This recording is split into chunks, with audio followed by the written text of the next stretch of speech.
ಜೀನಾಗೆ ಸಂಪಾದಕತ್ವದಲ್ಲಿ ಜಿಎನ್ಎಸ್ news ಸಾಗರ ಸುತ್ತದ ಆಚೆ ಈಚೆ ಶುಕ್ರವಾರದ ನ್ಯೂಸ್ ಅಪ್ಡೇಟ್ಗೆ ತಮಗೆ ಸ್ವಾಗತ. ಮುಖ್ಯಾಂಶಗಳು: ಶೃಂಗೇರಿ ಶ್ರೀಗಳಿಂದ ಹೊಸಗುಂದ ಉಮಾಮಹೇಶ್ವರ ದೇಗುಲದ ಆಂಜನೇಯ ಸ್ವಾಮಿ ಪ್ರತಿಷ್ಠಾಪನೆ ಮತ್ತು ಪೂರ್ಣಾಹುತಿ ಸಂಪನ್ನ. ಶೃಂಗೇರಿ ಪೀಠಕ್ಕೂ ಹೊಸಗುಂದ ದೇವಸ್ಥಾನಕ್ಕೂ ಪ್ರಾಚೀನ ಸಂಬಂಧವಿದೆ ಎಂದ ಶ್ರೀಗಳು.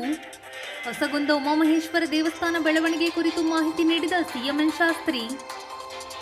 ತ್ಯಾಗರ್ತಿ ಭಾಗದಲ್ಲಿ ಸುರಿದ ಗಾಳಿ ಮಳೆಗೆ ವಿಪರೀತ ಹಾನಿ, ಶಾಸಕ ಬೇಳೂರು ಭೇಟಿ. ಸಾಗರದಲ್ಲಿ ಗುರುವಾರ ಸಂಜೆ ಸುರಿದ ವಿಪರೀತ ಮಳೆಗೆ ಮಾರ್ಕೆಟ್ ರಸ್ತೆ ಸೇರಿದಂತೆ ಅನೇಕ ಕಡೆ ರಸ್ತೆ ಮೇಲೆ ಹರಿದ ನೀರು. ವರದಹಳ್ಳಿ ರಸ್ತೆಯ ಪತ್ರಕರ್ತರ ನಿವೇಶನದ ಮೇಲೆ ಅತಿಕ್ರಮಣದಾರರ ಕೆಂಗಣ್ಣು, ತಹಶೀಲ್ದಾರ್ ಭೇಟಿ. ಈಗ ಸುದ್ದಿಯ ವಿವರ. ಭಗವಂತನ ಸಂಕಲ್ಪ ಇಲ್ಲದೆ ಹೋದಲ್ಲಿ ಯಾವ ಕೆಲಸವೂ ನಡೆಯುವುದಿಲ್ಲ. ಉಮಾಮಹೇಶ್ವರ ದೇವಸ್ಥಾನ ಸಮುಚ್ಚಯ ಇಷ್ಟೊಂದು ಅಭಿವೃದ್ಧಿ ಹೊಂದಲು ಭಗವಂತನ ಸಂಕಲ್ಪ ಕಾರಣ ಎಂದು ಶೃಂಗೇರಿ ಜಗದ್ಗುರು ಶ್ರೀ ವಿಧುಶೇಖರ ಭಾರತಿ ಸ್ವಾಮಿಗಳು ತಿಳಿಸಿದರು. ಸಾಗರ ತಾಲೂಕಿನ ಹೊಸಗುಂದದಲ್ಲಿ ಗುರುವಾರ ಉಮಾಮಹೇಶ್ವರ ಸೇವಾ ಟ್ರಸ್ಟ್ ವತಿಯಿಂದ ಬಾಲಾಲಯದಲ್ಲಿ ಶ್ರೀ ಆಂಜನೇಯ ಸ್ವಾಮಿ ಪ್ರತಿಷ್ಠಾಪನೆ ಹಾಗೂ ಮಹಾರುದ್ರ ಹವನದ ಪೂರ್ಣಾಹುತಿ ಕಾರ್ಯಕ್ರಮ ನೆರವೇರಿಸಿ ಶ್ರೀಗಳು ಆಶೀರ್ವಚನ ನೀಡುತ್ತಿದ್ದರು. ಮಾಡಿ ಅದನ್ನು ಮುಗಿಸಿ ಪರಿಪೂರ್ಣವಾದಂತಹ ಈಶ್ವರ ಅನುಗ್ರಹಕ್ಕೆ ನಾವು ಪಾತ್ರರಾಗಬೇಕು ಅಂತಂದ್ರೆ ಆ ಕೆಲಸವನ್ನು ಮಾಡುವುದರಲ್ಲಿ ಬೇರೆ ಬೇರೆ ರೀತಿಯಾದಂತಹ ಸಂಕಷ್ಟಗಳನ್ನು ಇತ್ಯಾದಿಗಳನ್ನೆಲ್ಲ ಅನುಭವಿಸಬೇಕಾದ ಅನಿವಾರ್ಯ. ಅದೆಲ್ಲ ಭಗವಂತನ ಒಂದು ಪರೀಕ್ಷೆ. ಆದ್ರೆ ಭಗವಂತ ಈ ರೀತಿಯಾಗಿ ಪರೀಕ್ಷೆಯನ್ನು ಮಾಡುವುದು ಅದು ನಮಗೆ ಕಷ್ಟವನ್ನು, ಭಕ್ತರಿಗೆ ಕಷ್ಟ ಕೊಡಬೇಕು ಅಂತ ನನ್ನ ಉದ್ದೇಶ ಅಲ್ಲ.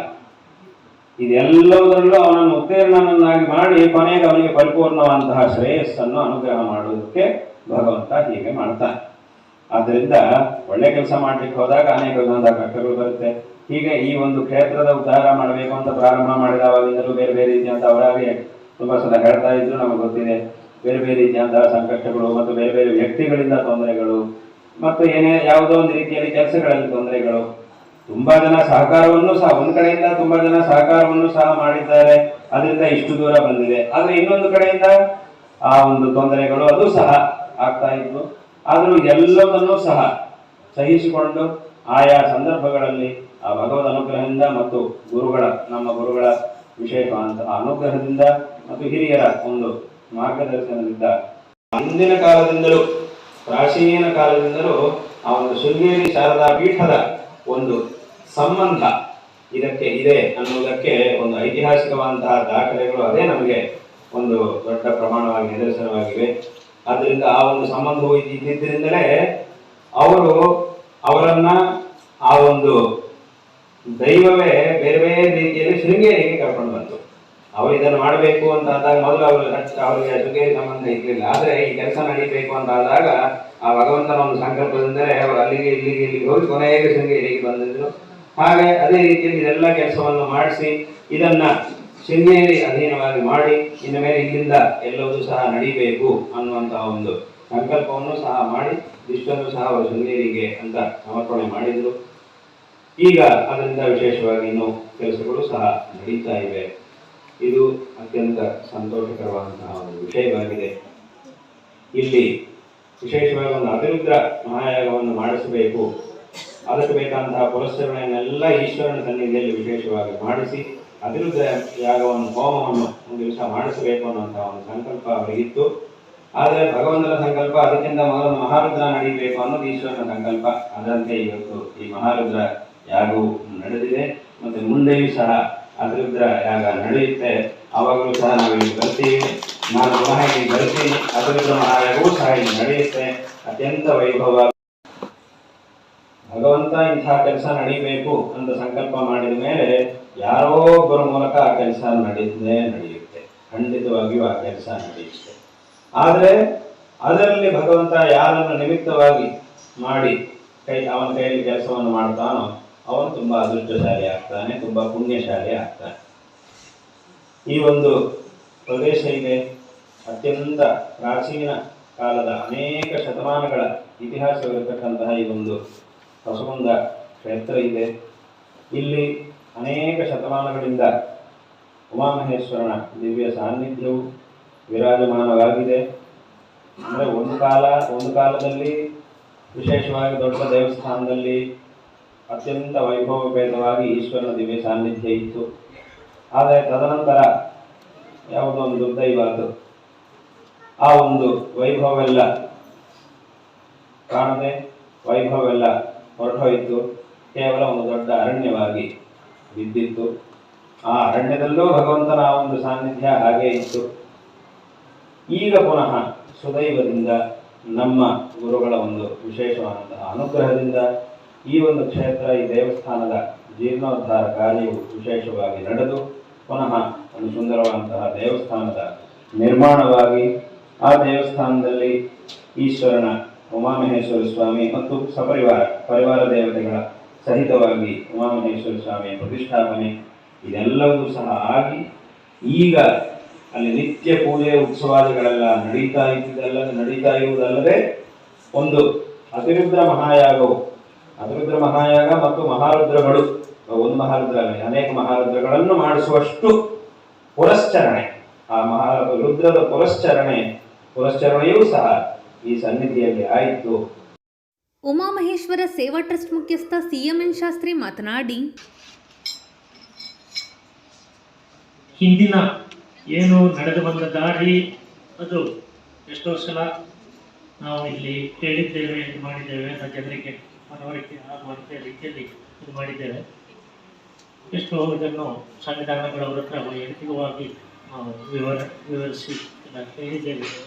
ಹಾಗಾಗಿ ಸಮಯದ ಅಭಾವದಿಂದ ಅದನ್ನು ಹೇಳುವ ಅವಶ್ಯಕತೆ ಇಲ್ಲ ಅಂತೇಳಿ ಭಾವಿಸ್ತೇನೆ.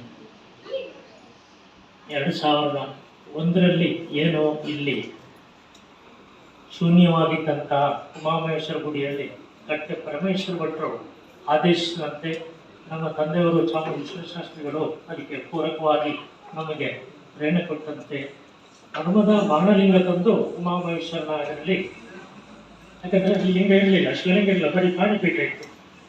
ನರ್ಮದಾ ನದಿಯ ಪ್ರಾಣಲಿಂಗವೇ ಆಗಬೇಕು ಅಂತ ಹೇಳಿ ಪರಮೇಶ್ವರ ಸೂಚನೆ ಕೊಟ್ಟು, ನೀವು ಕುಟುಂಬ ಸಮೇತರು ನೇಪಾಳದ ಪಶುಪತಿ ದೇವಸ್ಥಾನಕ್ಕೆ ಮೊದಲು ಹೋಗಿ ದರ್ಶನ ಮಾಡಬೇಕು, ನಂತರ ಗೋರಖನಾಥನ ದರ್ಶನ ಮಾಡಬೇಕು. ಅದನ್ನು ಅವರಿಗೆ ಮನಸ್ಸಿಗೆ ಬಂದಿರುತ್ತೆ. ಕಾಶಿಯಲ್ಲಿ ವಿಶ್ವನಾಥನ ದರ್ಶನ ಮಾಡಬೇಕು, ಕಾಶಿಯಲ್ಲಿ ಇಂಥವರ ಕಡೆ ನರ್ಮದಾ ಪ್ರಾಣಲಿಂಗ ನಿಮಗೆ ಸಿಗುತ್ತೆ, ಹೋಗಿ ತಂದು ಇಲ್ಲಿ ಇದು ಮಾಡಬೇಕು ಅಂತೆಲ್ಲ ಹೇಳಿದ್ರು ಅಂತ ಹೇಳಿ ಇಲ್ಲಿ ಪೂಜೆ 2001ರಲ್ಲಿ ಪ್ರಾರಂಭ ಆಗಿದೆ. 80ನೇ ದಶಕದಲ್ಲಿ ಶ್ರೀಧರ ಸ್ವಾಮಿಗಳನ್ನು ಇಲ್ಲಿ ಆ ಹೊಸವಂತದ ಗೌಡರು ಈ ದೇವಸ್ಥಾನವನ್ನು ನಾವೆಲ್ಲ ಸೇರಿ ಜೀರ್ಣೋದ್ಧಾರ ಮಾಡ್ತೇವೆ ಅಂತ ಹೇಳಿ ಶ್ರೀಧರ ಸ್ವಾಮಿಗಳನ್ನು ಕೇಳಕ್ಕೆ ಅವರನ್ನು ಕರೆಸಿದ್ರಂತೆ. ಊರಿನವರು ಹೇಳ್ತಾರೆ, ಶ್ರೀಧರ ಚರಿತ್ರೆಯಲ್ಲಿ ಕೂಡ ಇದು ಉಲ್ಲೇಖ ಇದೆ ಅಂತ ಹೇಳ್ತಾರೆ. ಅವರಿಲ್ಲಿ ಈ ಕೋಟೆ ಕಟ್ಟುವ ಗಡಿ ದೇವರ ದಾಟ್ತಾ ಇರುವಾಗಲೇ ಗಾಡಿ ನಿಲ್ಲಿಸಿ, ತಮ್ಮ ನೀವು ಯಾರು ಇದಕ್ಕೆ ಕೈ ಹಾಕಕ್ಕೆ ಹೋಗಬೇಡಿ, ಇಲ್ಲಿ ಯಾರೋ ಒಬ್ಬ ಪುಣ್ಯಾತ್ಮ ಬರ್ತಾನೆ, ಅವನಿಗೆ ನೀವೆಲ್ಲ ಕೈ ಜೋಡಿಸಿ ಅಂತ ಶ್ರೀಧರ ಸ್ವಾಮಿಗಳು ಹೇಳಿದಿರುತ್ತೆ. ಸೊ ಈ ಕಟ್ಟೆ ಪರಮೇಶ್ವರ ಭಟ್ರು ಹೇಳಿ ಇದು ಮಾಡಿ, ಅದು ಸಹ ಎಸ್ಟೇಟ್ನಲ್ಲಿ ಒಟ್ಟಿಗೆಯಲ್ಲಿ 2 ಕರು, ಹಾಗೆ ರೋಗ ಇಲ್ಲದೆ ಸತ್ತೋಯ್ತು. ಹೆಣ್ಣಾಳುಗಳು ತೋಟದಲ್ಲಿ 3 ಚೋದು ಬೀಳೋದು, 1-2 ಗಂಟೆ ಎತ್ಕೊಂಡು ಬರ್ತಾರೆ. ಹಾಗೆ ಕಟ್ಟೆ ಪರಮೇಶ್ವರ ಭಟ್ರು ಮನೆಯವರು ಮತ್ತೆ ಅವರ ಆಸ್ತಿ ಕರೆಸಿದ್ರು. ಕರೆಸುವಾಗ ಅವರು ಇಲ್ಲಿ ಕೂತ್ಕೊಂಡು ಫಸ್ಟ್ ಟೈಮ್ ಬಂದಿದ್ದು ಮನೆಗೆ, ಇಲ್ಲಿ ದೈವ ಸಂಚಾರ ಇದೆ, ದೇವಸ್ಥಾನಕ್ಕೆ ಬೇಕು, ದೇವಸ್ಥಾನ ಯಾವುದಿಲ್ಲ ಬಿಟ್ಟರೆ ಇದೆ ಅಂತ ಹಠ ಮಾಡಿದ. ಹಾಗೆ ಕಾಡಲ್ಲಿ ಇದೆ, ಅಲ್ಲಿಗೆ ಕರ್ಕೊಂಡು ಹೋಗಿ ಇಲ್ಲಿ ಬಂದು ಇಲ್ಲಿ ಫುಲ್ ಕಟ್ಟವಾದ ಕಾಡು, ಹಿಂದ್ಗಡೆ ಯಾವ ಥರ ಇದೆ ಇಲ್ಲಿ ಎದುರುಗಡೆ ಅದೇ ಥರ ಇತ್ತು. ಇಲ್ಲಿಗೆ ಬಂದು ಇಲ್ಲಿ ಕೂತ್ಕೊಂಡು ಅವ್ರು ಹೇಳಿದರು, ನಿಮ್ಮ ಜಾಗ ಹೋಗಿತ್ತು ಏನೋ ಸಂಬಂಧ ಇದೆ. ಇನ್ನು ಮುಂದೆ ನಾಳೆಯಿಂದ ಈ ಕ್ಷೇತ್ರದ ಆಗು ಹೋಗುಗಳು, ಇಲ್ಲಿ ಎಲ್ಲ ಚಟುವಟಿಕೆಗಳು ಶೃಂಗೇರಿ ಮಾರ್ಗದರ್ಶನದಲ್ಲಿ ಶೃಂಗೇರಿಯ ಸುಪರ್ದಿಯಲ್ಲಿ ಆಗಬೇಕು ಅಂತ ಹೇಳಿ ನಾವು ಶೃಂಗೇರಿಗೆ ಈ ಉಮಾಮಹೇಶ್ವರ ಸೇವಾ ಟ್ರಸ್ಟು ದೇವಾಲಯದ ಸಮುಚ್ಚಯ ಎಲ್ಲದನ್ನು ನಾವು ಸಮರ್ಪಣೆ ಮಾಡಿದ್ದೇವೆ. ನಮ್ಮ ಅದೃಷ್ಟ, ನಮ್ಮ ಪುಣ್ಯ, ಸಂವಿಧಾನಗಳವರು ಅವತ್ತು ತಮ್ಮ ಒಪ್ಪಿಗೆಯನ್ನು ಸೂಚಿಸಿದರು. ನಂತರ ಬೇಕಾದ ರೀತಿಯ ಪೇಪರ್ ಹುಡುಕೋದೆಲ್ಲ ಅದು ಕೆಲವರಿಗೆ ಗೊತ್ತಿದೆ, ಕೆಲವರಿಗೆ ಗೊತ್ತಿಲ್ಲಬೇಕು. ನಾನು ಪುನಃ ಉಲ್ಲೇಖ ಮಾಡ್ತಾ ಇದ್ದೇನೆ. 2019 ನಂತರ ಹೊಸಗೊಂದ ಉತ್ಸವ ಮಾಡೋಣ ಅಂತೇಳಿ ಸಂವಿಧಾನಗಳವರು ಮತ್ತು ನಮ್ಮ ಕೃಷಿ ಅವಧರನಾದ ಗೌರಿಶಂಕರ್ ಅವರು ಹೇಳಿದರೆ, ಹೊಸಗೊಂದ ಹಂಪಿ ಉತ್ಸವ ಥರ ಹೊಸಗೊಂದ ಉತ್ಸವ ಮಾಡೋಣ ಅಂತ ಹೇಳಿ 2010 ಸಾಗರ ಶೃಂಗೇರಿ ಶಂಕರ ಮಠದ Ashwini Kumar, doctor Gowrishankar, KG Manjunath, Masananjundaswamy, Seshagiri Hegde, Shobha Shastri, TV Panduranga, Taramurthy, KV Jayaram, Jyothi Kobi, Ramesh Aiginabail, V Chandrashekar ಇನ್ನಿತರರು ಈ ಸಂದರ್ಭದಲ್ಲಿ ಹಾಜರಿದ್ದರು. ಗುರುವಾರ ಸಂಜೆ ಸುರಿದ ವಿಪರೀತ ಮಳೆಯಿಂದಾಗಿ ತ್ಯಾಗರ್ತಿ ಭಾಗದಲ್ಲಿ ದೊಡ್ಡ ಮಟ್ಟದ ಅನಾಹುತವಾಗಿದ್ದು, ಕಂದಾಯ ಇಲಾಖೆ ಅಧಿಕಾರಿಗಳು ನಷ್ಟದ ಅಂದಾಜು ತಯಾರಿಸಲಿದ್ದಾರೆ ಎಂದು ಶಾಸಕ ಗೋಪಾಲಕೃಷ್ಣ ಬೇಳೂರು ತಿಳಿಸಿದರು. ಸಾಗರ ತಾಲೂಕಿನ ತ್ಯಾಗರ್ತಿ ಭಾಗದಲ್ಲಿ ಗುರುವಾರ ರಾತ್ರಿ ಸುರಿದ ವಿಪರೀತ ಮಳೆಯಿಂದಾಗಿ ಹಾನಿಗೊಳಗಾದ ಪ್ರದೇಶಕ್ಕೆ ಶುಕ್ರವಾರ ಭೇಟಿ ನೀಡಿ ಪರಿಶೀಲನೆ ನಡೆಸಿ ಅವರು ಮಾತನಾಡುತ್ತಿದ್ದರು. ಆಮೇಲೆ ನೋಡೋಣ ಸರ್, ತ್ಯಾಗರ್ತಿ ಭಾಗದಲ್ಲಿ ನಿನ್ನೆ ಭಾರಿ ಮಳೆಗೆ ತುಂಬ ಹಾನಿಯಾಗಿದೆ. ಮರ ಬಿದ್ದಿದೆ, ಈ ವಿದ್ಯುತ್ ಕಂಬಗಳು ತುಂಬ ಮೊನ್ನೆ ಪ್ರಥಮ ಮಳೆ ಬಂದಾಗಲೂ ಸಹ ಎಡಳ್ಳಿ ಆ ಭಾಗದಲ್ಲೂ ಸಹ ಆಚಾಪುರದಲ್ಲೇ ದೊಡ್ಡ ದೊಡ್ಡ ಮರ ಮನೆ ಮೇಲೆ ಬಿದ್ದಿದೆ.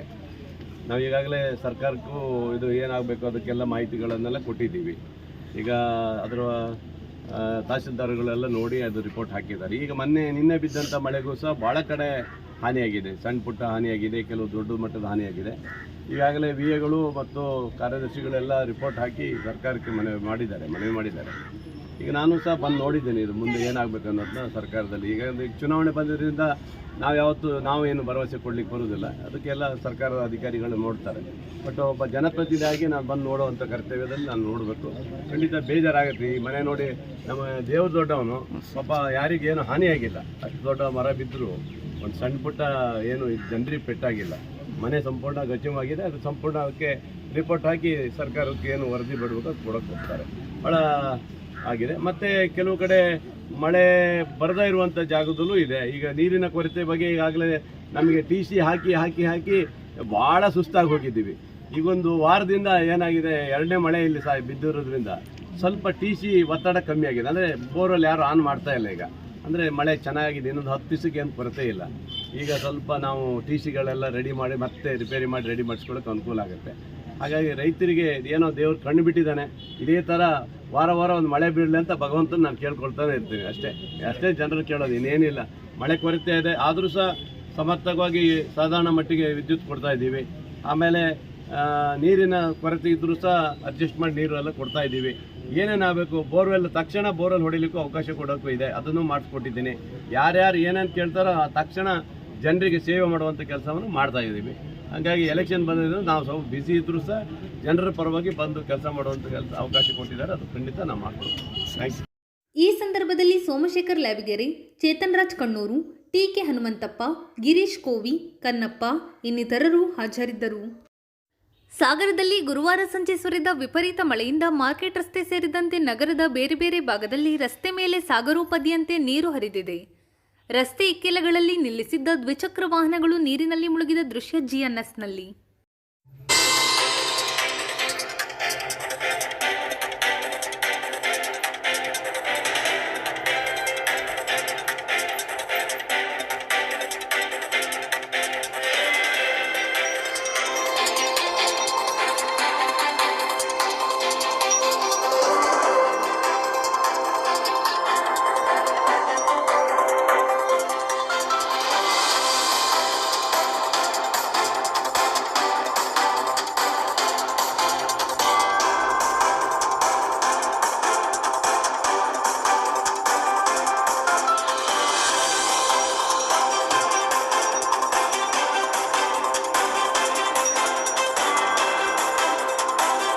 ಸಾಗರದ ವರದಹಳ್ಳಿ ರಸ್ತೆಯಲ್ಲಿರುವ ತಾಲೂಕು ಕಾರ್ಯನಿರತ ಪತ್ರಕರ್ತರ ಸಂಘದ ಸದಸ್ಯರಿಗೆ ವಿತರಣೆ ಮಾಡಲು ಮೀಸಲಿಟ್ಟಿದ್ದ ಜಾಗಕ್ಕೆ ಅತಿಕ್ರಮ ಪ್ರವೇಶ ಮಾಡುತ್ತಿರುವುದಕ್ಕೆ ಸಂಬಂಧಪಟ್ಟಂತೆ ಶುಕ್ರವಾರ ತಹಶೀಲ್ದಾರ್ ಸೈಯದ್ ಕಲೀಮುಲ್ಲಾ ಸ್ಥಳಕ್ಕೆ ಭೇಟಿ ನೀಡಿ ಪರಿಶೀಲನೆ ನಡೆಸಿದ್ದಾರೆ. ಅತಿಕ್ರಮ ಪ್ರವೇಶ ಮಾಡಿದವರನ್ನು ಯಾವುದೇ ಕಾರಣಕ್ಕೂ ರಕ್ಷಿಸುವ ಪ್ರಶ್ನೆಯೇ ಇಲ್ಲ. ಸ್ಥಳಕ್ಕೆ ಭೇಟಿ ನೀಡಿದಾಗ ಅಕ್ರಮವಾಗಿ ತರಾತುರಿಯಲ್ಲಿ ಶೆಡ್ ನಿರ್ಮಿಸಿರುವುದು ಕಂಡುಬಂದಿದೆ. ಇದು ಕಾನೂನು ಬಾಹಿರವಾದದ್ದು. ಯಾರೇ ಸರ್ಕಾರಿ ಜಾಗ ಒತ್ತುವರಿ ಮಾಡಿದ್ದರೂ ಕಂದಾಯ ಇಲಾಖೆಯಿಂದ ಕಟ್ಟುನಿಟ್ಟಿನ ಕ್ರಮ ಕೈಗೊಳ್ಳಲು ಸೂಚನೆ ನೀಡಲಾಗುತ್ತದೆ. ಆದ್ದರಿಂದ ಅಕ್ರಮ ಪ್ರವೇಶ ಮಾಡಿದವರು ಶುಕ್ರವಾರ ಸಂಜೆಯೊಳಗೆ ಶೆಡ್ ತೆರವುಗೊಳಿಸಲು ಸೂಚನೆ ನೀಡಲಾಗಿದೆ ಎಂದು ಹೇಳಿದರು. ಈ ಸಂದರ್ಭದಲ್ಲಿ ಕಂದಾಯ ಇಲಾಖೆ ಅಧಿಕಾರಿಗಳು ಹಾಜರಿದ್ದರು. ಇದು ಶುಕ್ರವಾರದ ಸಮಗ್ರ ಸುದ್ದಿ. ನಿರಂತರ ಸುದ್ದಿಗಾಗಿ ನೋಡ್ತಾ ಇರಿ GNS ನ್ಯೂಸ್. ನಮಸ್ಕಾರ.